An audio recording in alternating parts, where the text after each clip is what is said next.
You are listening to The Vocal Technologist. Spoken tech for your ears. It feels like almost every single day there's some amazing new digital thing, right? But then almost immediately you hear about how someone's already figuring out how to twist it or break it. Just seems relentless. Anyway, welcome to Web3 Wednesdays. Maybe we'll call this Vocal Technologist too, who knows? Today, we're wading into that constant battle of really asking, with all this innovation, how are the attackers keeping up? Or maybe even getting ahead?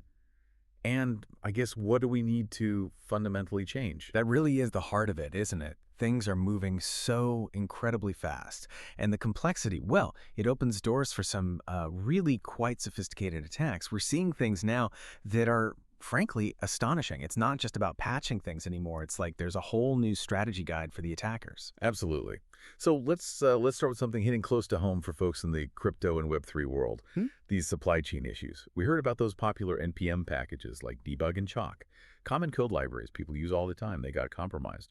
What makes that kind of attack, well, so dangerous? What's the real takeaway there? Well, the big thing is realizing just how much we trust that software supply chain, maybe without even thinking about it. These attacks, they weren't random. They were specifically designed to go after Web3 wallets right in the browser. And the knock-on effects can be huge. It reminds me of the NSX attack, too.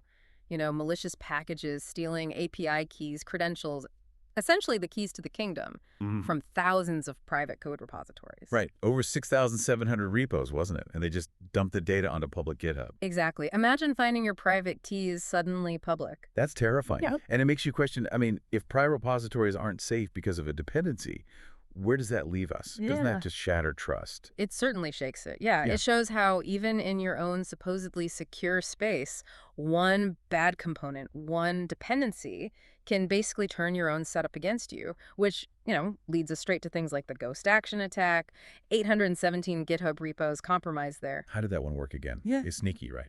Oh, very sneaky. They injected what looked like harmless workflow files. Those little automation scripts GitHub runs. But these were built to quietly steal secrets. Thousands of them. NPM keys, PyPI keys, AWS credentials.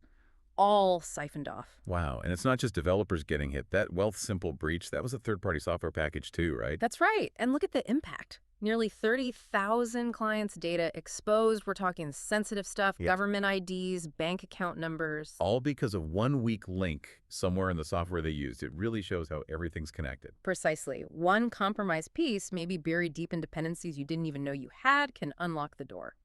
Okay, so from these kind of hidden foundation cracks, let's pivot. Let's talk about something even more intelligent. The AI frontier. I saw this research from NYU. They built a proof of concept for AI-powered ransomware using LLMs to automate targeted attacks.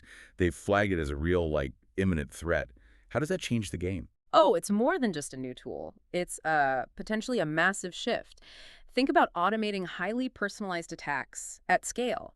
It forces us to see AI not just as something we can use for defense, but as a weapon attackers are already starting to use. We see adversaries playing with jailbroken LLMs models, tweaked to ignore safety rules, and even things like deepfake as a service. It's happening. So yes, we need AI for defense, but we have to be super careful about just trusting the automation blindly. Right. So if AI can automate attacks so effectively, are defenders inherently playing catch-up? Is there an asymmetry there? That's the multi-billion-dollar question, really. We need smarter defenses, AI-driven defenses, but always with critical human oversight. The automation of compromise forces us to automate detection and response much faster, much smarter. It definitely feels like a race. Okay, one more angle. Attackers getting really, really clever at hiding. This GPU-gate malware sounds wild. Russian-speaking actors using Google ads for malware, messing with GitHub commits, and then this hardware-specific decryption.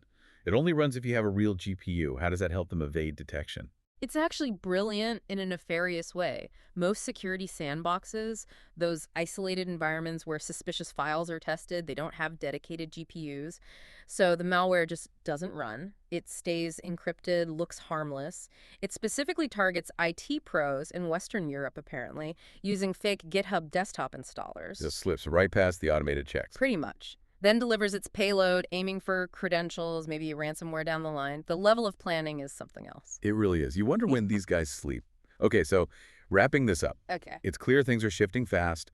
We've got these weak spots in our software foundations, AI becoming a tool for attack, and just sheer ingenuity in hiding malware and bypassing defenses. It really pushes the boundaries, doesn't it? Understanding how these things work, the mechanics of the attacks, is so important for everyone, not just security pros. Honestly, just being informed, paying attention, that's a powerful defense in itself right now. I agree. So maybe the question to leave everyone with is, given how clever these threats are getting, what's the single biggest change you think? What do organizations, or even just us as individuals, need to do differently to feel, well, reasonably secure next year? Something to chew on. Thanks for joining us today. Keep thinking, keep questioning. Spoken Tech for your ears.